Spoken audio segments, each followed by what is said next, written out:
ভাইজান, আল্লাহ নবী সাল্লাল্লাহু আলাইহি ওয়াসাল্লামকে এত মুজিজা দিয়েছেন, অন্য কোন নবী রাসূলের এত মুজিজা ছিল না।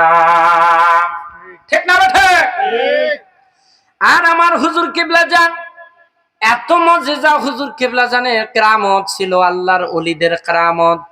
কেরামতে আউলিয়া হাক্কুন, নিশ্চয় নিশ্চয় নিশ্চয় ওলিদের কেরামত সত্য, ওলিদের কেরামত সত্য। ঠিক না বেটি? আমার খাজা বাবা ফরিদপুরি কিবলা জান হুজুর না খেয়ে জাকিরদের খাওয়াইছেন, নিজে না ঘুমাইয়া জাকিরদেরকে ঘুম পাড়াইয়াছেন।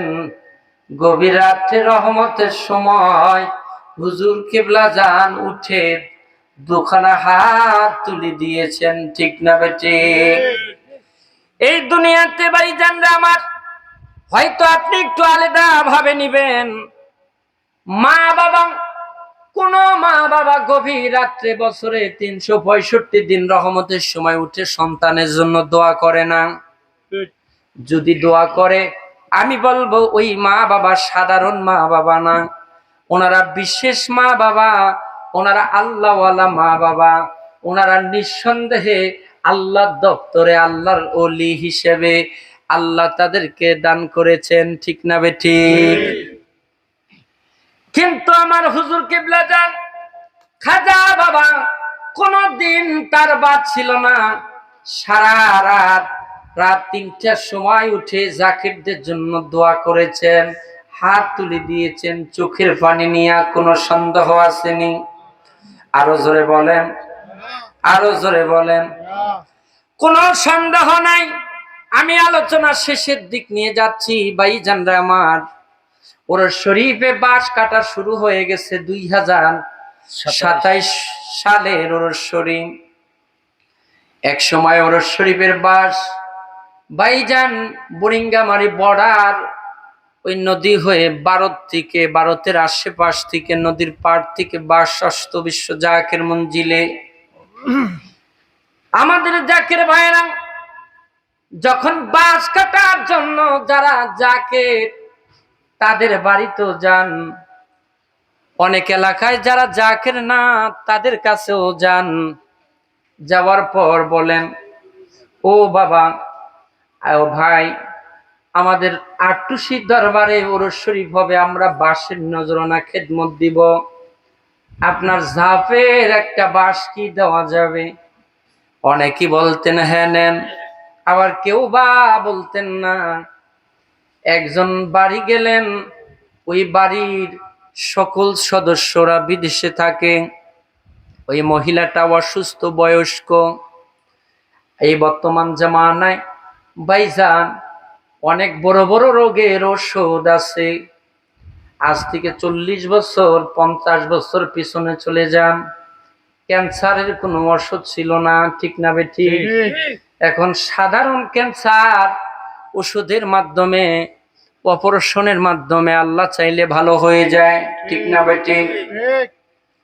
কয়েকজন রংপুরের জাকের ভাইরা বাঁশ কাটার জন্য সব থেকে অন্য মানুষের বাঁশ কেটে বললেন, এই সোপটা কার? অনেক বড় বাঁশের সোপ, বাঁশগুলি অনেক সুন্দর। এই সোপের মালিককে, ওই মালিকের কাছে নিয়ে যান, আমরা একটু বলে দেখি। একজন পথ দেখায়া দিলেন, এই রাস্তা দিয়ে গেলে সামনের বাড়িটা হলো ওনার, তবে বাড়ি যেয়ে কোনো লাভ হবে কিনা জানি না। কয় কেন? ওনার ছেলে মেয়ে বাড়িতে থাকে না, একজন বুড়ি মহিলা থাকে, তবে আমরা শুনেছি অসুস্থ, তাকে দেখার জন্য পাশের বাড়ি একজন মহিলা দেখাশোনা করেন। জাকের ভাইরা একটু খবর নিয়ে বুড়ির কাছে যাওয়ার পর বললেন, ওগো ও বুড়ি আম্মা, আপনার বিশাল বড় বাঁশঝাড়, আমাদের একটা বাঁশ দিবেন, আমরা বাঁশ আটটুসির ওরস শরীফে নিব। ওই মহিলা বললেন, বাবা ওরস শরীফ কি আবার? জাকের ভাইরা বললেন, ওরস শরীফে অনেক ওয়াজ হয়, নসিহত হয়, মানুষকে তবারক খাওয়ানো হয়, লক্ষ লক্ষ মানুষ আল্লাহর ওলির কাছে বায়াত হয়, আমরা বিশ্ব ওলি খাজা বাবার কাছে যাব। ওই মহিলা বলেন, আমি শুনেছিলাম ফরিদপুরে খাজা বাবা আছে, ওই খাজা বাবার বাড়ির ওরস শরীফের বাঁশ নিচ্ছ? ওনারা বললেন হ্যাঁ। তো বাঁশ নাও, আমার একটা কথা ছিল, আমি অসুস্থ, ডাক্তার বলছে আমি ভালো হব না, আমি ভালো হব না। এই অসুস্থ মহিলা যখন বললেন, জাকের ভাইরা বললেন আপনার কি হয়েছে, আপনি ভালো হবেন না, কারণ কি? উনি বললেন ডাক্তার বলেছে ক্যান্সার হয়েছে।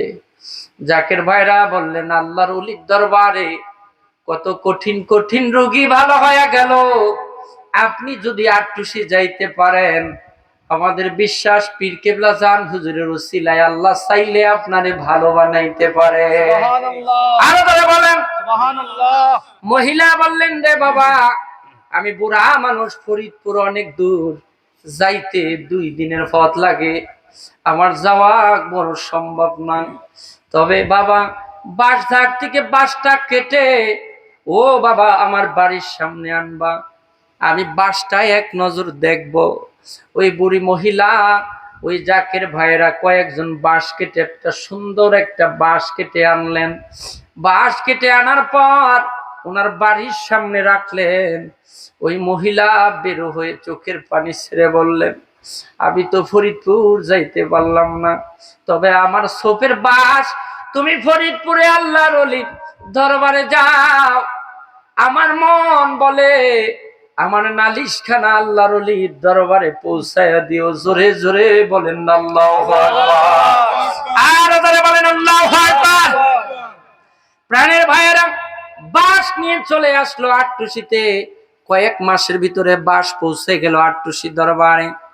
আমার হুজুর কিবলা যান খাজা বাবা ফরিদপুরি আসরের নামাজের পর ভাইজান বাঁশের মাঠে ওই দিন হুজুর কিবলা যান চলে গেলেন।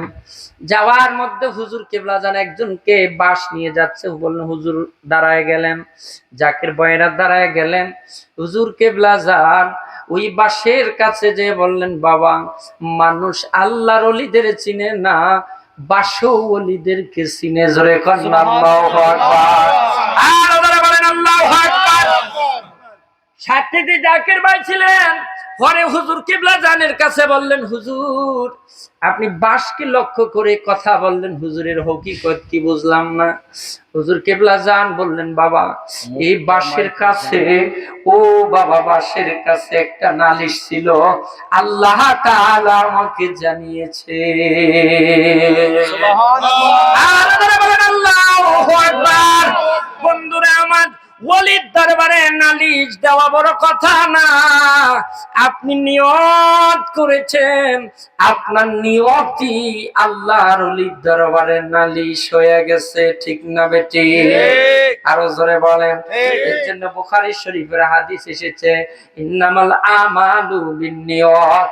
ও বান্দা, সমস্ত আমলগুলি নিয়তের উপরে নির্ভরশীল, ঠিক না বেটি? আরো জোরে বলেন। আমার পীর কিবলা জানের কদম মোবারকে যাওয়া লাগে না, বাঁশের কাছে নালিশ দিয়েছেন। আল্লাহর ওলির দোয়ার বদলতে রোহানি ফয়েজ। ও ভাইজান কোন ফয়েজ? ইত্তেহাদির তাহাজ্জুদ। যে ইত্তেহাদির তাহাজ্জুদ বলে আল্লাহর ওলিরা, আমরা মাগরিবের সময় যে ফয়েজটা বাতাই, ও ভাইজান আপনি জানেন না এই ফয়েজের গুরুত্ব কি, এর পাওয়ার কি, আপনি নিজেই জানেন না, ঠিক না বেঠে? কুওয়াতুল ইলাহির ফয়েজ, যার দ্বারা একজন আল্লাহর ওলি অলৌকিক কেরামতগুলি প্রকাশ করেন ওই ফয়েজের দ্বারা, ঠিক না? সুবহানাল্লাহ। সেই নিয়ামত হুজুর আপনাকে তরিকার ওজিফা মুরাকাবার মধ্যে দিয়েছেন, আপনি বুঝলেনও না, জানলেনও না, চেষ্টা করলেনও না, ঠিক না বেটি? ঠিক বাইরাম। তরিকাটা একটা নিয়ামত, একটা নাজাতের রাস্তা। মওলা হুসাইন নাজাতের তরি, ঠিক না বেটি? হুজুর কিবলা জান যে নিয়ামত আমাদের শিক্ষা দিয়েছেন, অবশ্যই 5 ওয়াক্ত নামাজ পড়বেন, নামাজের পরে আমাদের আমল, আগে না, ঠিক না বেটি? যদি আপনি নামাজই না পড়েন তাহলে আমল করবেন কখন, ঠিক না বেটি? আরো জোরে বলেন। এজন্য আল্লাহ তাআলা আমাদের সবাইকে বোঝার তৌফিক দান করুক, সকলে বলেন আমিন। আর জোরে বলেন আমিন। আমি আজকের মাহফিলের আল্লাহ তাআলার দরবারে